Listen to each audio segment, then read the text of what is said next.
Hi, and welcome to KET's News Quiz. I'm your host, Kelsey Starks. There's just one more week until Thanksgiving. Are you ready for a holiday break? Try to stay focused just a little longer. We'll get started with today's challenge question. Take a look. Aurora borealis is another name for what? This phenomenon appears in the sky when solar particles collide with gases like oxygen and nitrogen in Earth's upper atmosphere. It's quite a light show, but not one that you'll see here in the South very often. Can you think of it? Aurora borealis is another name for what? We'll tell you that answer after the news. Topping our news this week, the federal government has officially reopened after the longest shutdown in American history. President Donald Trump signed the funding bill late on November 12th after lawmakers voted and passed the agreement. It was a close vote. Many Democrats still voted against the measure, citing that health care costs will rise for many people. The reopening means thousands of federal workers are back on the job and getting paid for the time they missed work. The record 43-day shutdown caused financial stress for federal workers who went without paychecks, stranded scores of travelers at airports, and generated long lines at some food banks. This bill only funds the government through January, though, so lawmakers will have to come to another agreement then to avoid another shutdown. Around the globe, humanitarian efforts are underway to help those affected by the war in Sudan. The Republic of the Sudan is a country in northeast Africa. Known simply as Sudan, the country borders the Red Sea, Egypt, Libya, and Ethiopia, among other countries. Khartoum is the capital of Sudan. The war between Sudan's army and its rival, the Rapid Support Forces, has driven millions of people from their homes since it began in 2023. Thousands have tried to take shelter at displacement camps, but there isn't enough water and food or even medical supplies to help all of them. Now the United Nations says the humanitarian groups trying to assist the Sudanese residents also need help. Funds are running short, and groups are struggling to provide even one meal a day for people who are in their care. Time now for the first part of today's quiz. Questions 1 and 2 are about the government shutdown. Question 1. The people who voted to reopen the government were A. Citizens, B. Lawmakers, or C. Cabinet members. Question 2. The government that was shut down was the A. Parliament, B. United Nations, or C. Federal government.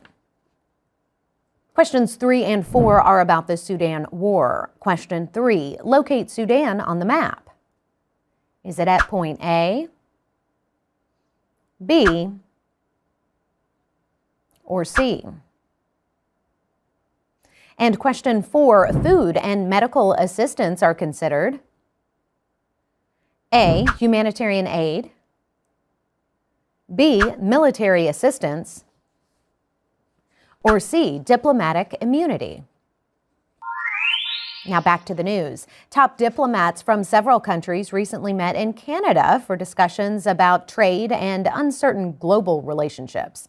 A diplomat is an official who represents their nation in a foreign country, assisting with national interests and peaceful relations. In this case, the diplomats came from 7 top industrial democracies around the world. The Group of 7, or G7, was joined by others to talk about the strained relationships caused by U.S. trade policies and tariffs.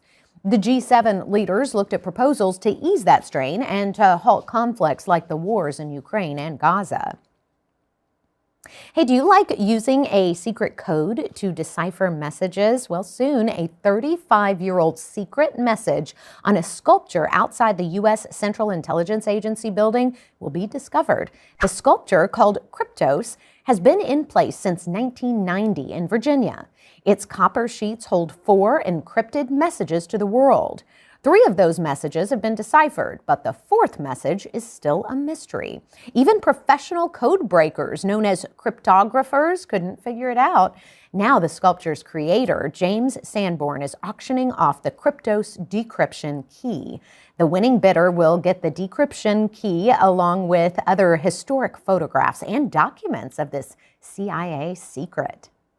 And in the Middle East, signs of a changing society are showing up on the streets of Iran. It's not something we take notice of usually here in the United States, but women riding motorized scooters and bikes in Iran is unusual. Until recently, women couldn't get a driver's license due to laws and religious reasons. There's a strict dress code for women in Iran as well. Many leaders believe women aren't covered properly when riding the bikes or scooters, but numerous women are beginning to use motorbikes for transportation to their jobs. And that is creating a new sense of acceptance and a societal change throughout the country. Think about those stories as we head into the second part of today's quiz. Question 5 takes us into northern North America. The officials who met in Canada are known as A, entrepreneurs, B, diplomats, or C, migrants. You'll need to break a code for question 6. The encrypted message is on a sculpture named A, kryptonite, B, CIA, or C, Kryptos. And question 7 is a societal change. The unusual sight in Iran is women riding A, horses, B, motorbikes, or C, trolleys. One of the most famous holiday scenes in New York City is turning 100. The iconic Radio City Rockettes kicked off their annual Christmas spectacular at Radio City Music Hall in Manhattan. The high-kicking dance troupe features synchronized dance routines, a signature precision kick line, and the fan favorite Parade of the Wooden Soldiers. The Christmas show started in 1933, but the dance group itself dates back to 1925. The Rockettes represent a throwback to old-time New York and extravagant dance and music spectacles from the Roaring '20s. They've been a mainstay in the Macy's Thanksgiving Day Parade now for decades. And if you were already thinking about gifts for this holiday season, a new list of the top toys of the season is out, and it includes a robot device that can control your parents. Take a look at this. The human controller sends commands from a digital pad to a special helmet, telling the wearer where to move. The list also includes interactive toys like a hatching T-Rex, the ultimate interactive Stitch, and singing Glinda and Elphaba dolls from the Wicked movies. Mainstays like Hot Wheels, Legos, and slime are also on the list. And is a bagpipe on your holiday list this year? Well, hundreds of bagpipers gathered in Australia to play a rock and roll classic. Take a look at this. That's hundreds of bagpipers belting out AC/DC's It's a Long Way to the Top. In fact, 374 bagpipers played for the Great Melbourne Bagpipe Bash, and that's a world record. It breaks the previous record of 333 pipers in Bulgaria in 2012. The bagpipers ranged in age from 9 to 98. The performance was to welcome the rock and roll band AC/DC, who played their first Australian gig in a decade nearby. Well, let's kick off our last round of questions with question 8. The famous dance troupe turning 100 is the Radio City A, Roaring '20s, B, Majorettes, or C, Rockettes. Time to unwrap question 9. One of this year's top toys of the season is the A, Pocket Protector, B, Human Controller, or C, the Snack Sock. And it's a long way to the top for question 10. The bagpipe record was set in A, Austria, B, Bulgaria, or C, Australia. Quick shout out now to all of our News Quiz fans in Glasgow, Kentucky. I took a trip to visit Highland Elementary School and South Green Elementary School in Glasgow a couple of weeks ago. You guys had some great questions. Thanks so much for inviting me to see your school. I had a great time there. And I do hope to hear from some of you for our opinion question. We asked, what's your favorite holiday tradition? Here are some of the answers we've received so far. Clara is in the 3rd grade at Carver Elementary in Iowa and likes a holiday with some hide and seek. My favorite holiday tradition is getting together on Easter at my grandma's house. We get to do an Easter egg hunt and we each have a special color.